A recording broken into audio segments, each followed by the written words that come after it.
E aí, pessoal, bem-vindos de volta a mais um capítulo desse treinamento, onde a gente está falando sobre microserviços. Como pensar na hora de arquitetar esse tipo de projeto. Então, agora a gente vai falar sobre como lidar com os dados de microserviços. Então, por exemplo, eu vou ter um banco de dados só ou um banco de dados para cada serviço? Algum serviço vai compartilhar bancos de dados? Então, como que a gente faz isso? Então, como você já viu lá no início, a ideia, o objetivo, é o que a gente conhece como Single Service Database. Single Service, Single Database. Single Database Service. Você vai achar vários nomes, mas a ideia é que um serviço tem um banco de dados. Um banco de dados é para apenas um serviço. Então imagina aqui um cenário que no microserviço, no processo de matrícula de aluno, a gente recebe 10 requisições por dia. Já no microserviço da parte acadêmica de exibir um vídeo, a gente recebe 100 requisições no dia. Então, claro que eu estou dando números muito baixos para que a gente entenda, para que a gente consiga visualizar, mas a ideia é que esse microserviço aqui de matrícula de alunos, ele vai acessar um banco de dados e como ele recebe menos requisições, eu posso ter esse banco de dados em um servidor menos robusto. Já na parte acadêmica, que vai enviar os vídeos, até processar os vídeos, eu preciso de, além de ter uma máquina do microserviço em si mais robusta, mais potente, o banco de dados que ele acessa precisa ser maior, precisa ser uma máquina mais robusta também, para que a gente não tenha gargalo.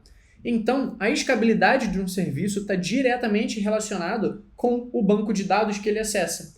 Por isso, um serviço precisa se conectar a somente um banco de dados. E esse banco de dados precisa ser acessado somente por um microserviço.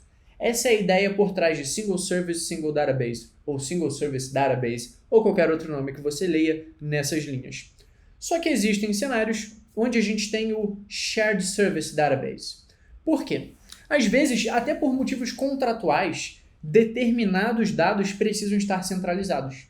Então, por exemplo, o e-mail do aluno e o detalhe de quanto ele paga por ano precisam estar no mesmo banco de dados por algum contrato que a Lura tem com o serviço de pagamento. Estou criando uma situação hipotética aqui. Nesse cenário, a gente vai acabar tendo que utilizar o mesmo banco de dados no módulo de aluno e no módulo de financeiro. Isso é um problema porque esse nosso banco vai precisar escalar conforme a necessidade do maior microserviço, do microserviço que precise de mais recursos, e a gente acaba desperdiçando um pouco de recurso. Então isso pode ser um problema.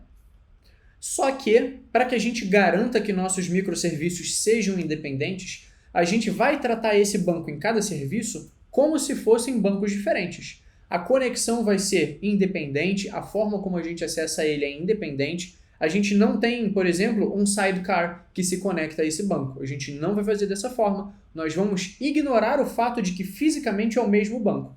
Nós vamos fingir que são bancos separados.